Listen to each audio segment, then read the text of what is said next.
Si pura-pura tidak tahu. Pada tanggal 26 April 2020, sebuah wawancara dengan David Matas, seorang pengacara hak asasi manusia Kanada yang terkenal diterbitkan. Dia berkata, orang-orang menanggung konsekuensi akibat menutup mata terhadap kejahatan pengambilan organ yang dilakukan oleh Partai Komunis Tiongkok (PKT).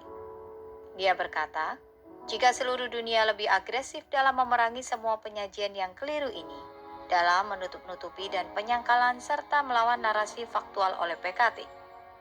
Jika sistem global telah menekankan transparansi dan akuntabilitas dalam menangani penyalahgunaan transplantasi organ, dan jika Tiongkok menghadapi tekanan global dalam transparansi dan akuntabilitas dalam sistem kesehatannya, dalam menangani penyalahgunaan transplantasi organ, kita tidak akan mengalami virus corona sekarang ini.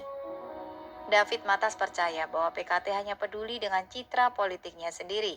Karena terus menutupi kebenaran, wabahnya terus menyebar dan memburuk.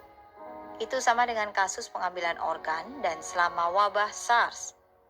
Matas percaya bahwa cara PKT menangani pandemi ketika pertama kali terjadi dan bagaimana penyebarannya adalah hanya perilaku komunis Tiongkok yang khas.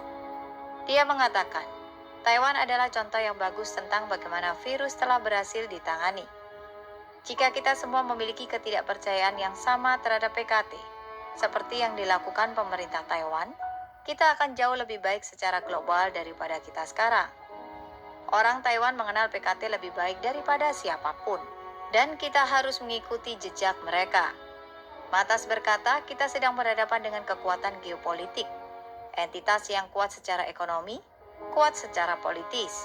Itu memberikan tekanan di seluruh dunia untuk berpropaganda, menekan, mengintimidasi, menggunakan kekuatan ekonomi dan politik untuk menutupi, menyangkal, mengaburkan, dan menyajikan narasi faktual yang berlawanan. Bagi banyak orang di seluruh dunia, secara politis dan ekonomi aman untuk mengikutinya. Matas percaya pelajaran di sini adalah orang tidak boleh mentolerir dan mengabaikan pelanggaran HAM. Mungkin ada kecenderungan untuk berpikir, kita dapat mengabaikan penyalahgunaan transplantasi organ di Tiongkok, karena itu hanya terjadi di Tiongkok.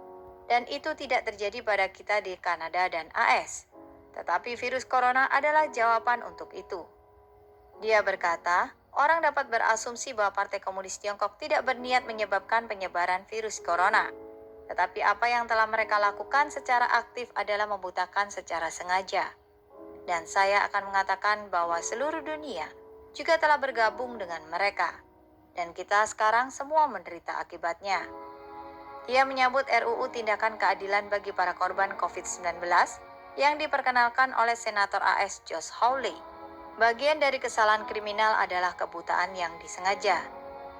Selama persidangan di Nuremberg terhadap para dokter-dokter Nazi, mereka mengatakan bahwa mereka tidak tahu apa yang sedang terjadi. Namun pengadilan masih menjatuhkan hukuman mati pada beberapa dari mereka. Berdasarkan doktrin kebutaan yang disengaja ini, mereka bisa mengetahuinya, tetapi mereka tidak ingin tahu. Dia percaya ini adalah sama untuk virus corona. Kebutaan yang disengaja PKT mengarah pada kesalahan, potensi kejahatan internasional. Matas mengatakan, Kanada, AS, dan banyak negara memiliki undang-undang yurisdiksi universal yang memungkinkan penuntutan atas kejahatan terhadap kemanusiaan bagi siapapun dari setiap kewarganegaraan selama mereka muncul di negara tersebut. Dia mengatakan bahwa Kanada dan negara-negara lain memiliki undang-undang yang menetapkan bahwa negara yang mensponsori tindakan teroris tidak menikmati kekebalan berdaulat. Dia percaya Tiongkok dapat dianggap sebagai terlibat dalam terorisme yang disponsori negara. Kebutaan PKT yang disengaja ketika virus mulai menyebar dan bahkan setelah menyebar di seluruh dunia telah menyebabkan ketakutan dan teror yang meluas.